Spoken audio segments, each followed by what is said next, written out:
जय शिव शंकर मित्रों, मैं हरीश पांडे आज का विषय लेकर प्रस्तुत हूँ। और आज का विषय है कि हमें श्राद्ध क्यों करना चाहिए, श्राद्ध की क्या महिमा है और पितृदोष क्या है।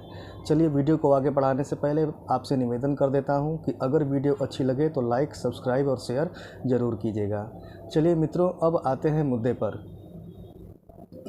हिंदू धर्म का व्यक्ति जीते जी तो माता पिता की सेवा करता ही है, लेकिन उनके देहावसान के बाद भी उनके कल्याण की भावना से श्रद्धा से श्राद्ध करता है। ये जो श्राद्ध शब्द है ना, श्रद्धा से बना हुआ है, अर्थात अपनी श्रद्धा से पितरों के कल्याण के निमित्त जो कुछ भी दिया जाए वो श्राद्ध है। और इसके फलस्वरूप हमारे पितर हमें ढेर सारा आशीर्वाद देते हैं, सुख समृद्धि का वरदान देते हैं और फलस्वरूप हमारे लिए हमेशा सहायक बने रहते हैं। अब एक दिक्कत क्या है कि बहुत से लोग गया जी में श्राद्ध करके जब आते हैं तो वे पितरों के प्रति अपने कर्तव्यों की इतिश्री मान लेते हैं। ये बहुत गलत है। वे हर वर्ष फिर तर्पण पिंडदान नहीं करते। उनका ये कहना होता है कि हम तो गया जी में बैठा कर आ गए हैं। पितरों के प्रति एक संतान के कर्तव्यों की इतिश्री कभी नहीं हो सकती। इसलिए अगर आप गया जी तीर्थ से आ चुके हैं, उसके बावजूद भी हर वर्ष अपने पितरों को उनकी तिथि पर या अमावस्या तिथि पर याद करें। और ऐसा न करने पर ही हमें पितृदोष लगता है, अर्थात श्राद्ध न करने पर हमें पितृदोष लगता है, पितरों की नाराज़गी झेलनी पड़ती है। लेकिन पितृदोष के इतने ही प्रकार नहीं हैं, इतने ही प्रारूप नहीं हैं। क्या क्या है उस पर हम अभी डिस्कस करते हैं। सबसे पहला सामान्य पितृदोष तो तब उत्पन्न होता है जब हम श्राद्ध नहीं करते या फिर हमसे हमारे पूर्वजों के अंतिम संस्कार की क्रिया में कोई त्रुटि रह जाती है, तब पितृदोष उत्पन्न होता है। और ये जो पितृदोष होता है अपने आचरणों को सुधारने और विधि विधान से क्रियाकर्म अर्थात श्राद्ध पिंडदान करा देने से ठीक हो जाता है। लेकिन दूसरा जो पितृदोष है वो हमें हमारे पूर्व जन्मों से मिलता है और ये थोड़ा गंभीर होता है।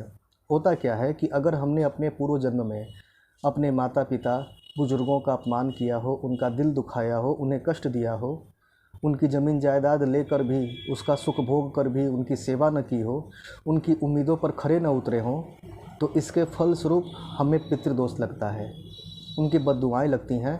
और वो बद्दुआ, वो पितृदोष पूर्व जन्म से ही हमारे साथ चलता है और इस जन्म में भी हमें प्राप्त होता है।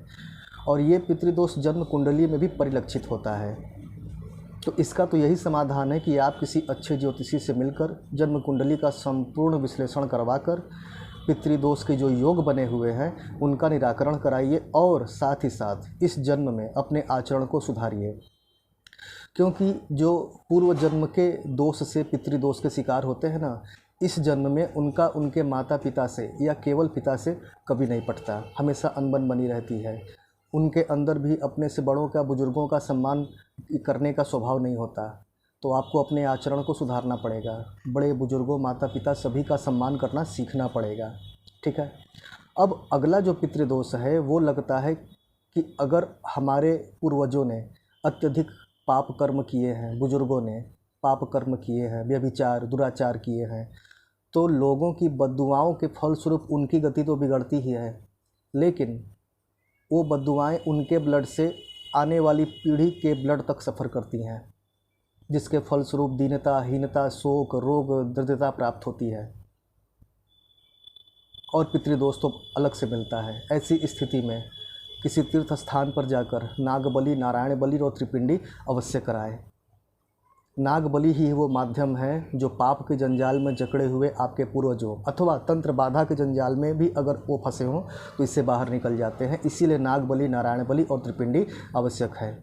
और लास्ट पितृदोष कब लगता है? जब आपके माता पिता ने या बुजुर्गों ने या पूर्वजों ने किन्हीं देवी देवता की मन्नत मांग दी, इच्छा पूरी हुई पर मन्नत पूरी नहीं की, या फिर वे किसी इतर योनि को पूजते रहे हों और उनकी पूजा छोड़ दी। इस वजह से भी पितरों की गति तो बिगड़ती ही है, आने वाली पीढ़ियों को भी दुख भुगतना पड़ता है। कई बार तो खानदान के खानदान समाप्त हो जाते हैं। तो मित्रों, इस वर्ष के पितृपक्ष जो कि 20 सितंबर से 6 अक्टूबर तक है, इसका भरपूर लाभ लें। श्रद्धा से श्राद्ध करें, किसी तीर्थ में जाके नागबलि, नारायण बलि और त्रिपिंडी कराएं। और प्रतिदिन घर पर, ये सब ना कर सके तो प्रतिदिन घर पर भगवत गीता के 7वें अध्याय का पाठ करें पितरों के निमित्त, और 1 माला ओम नमो भगवते वासुदेवाय की जप करें। ठीक है, आज के लिए बस इतना ही। मुझे आज्ञा दीजिए। जय शिव शंकर।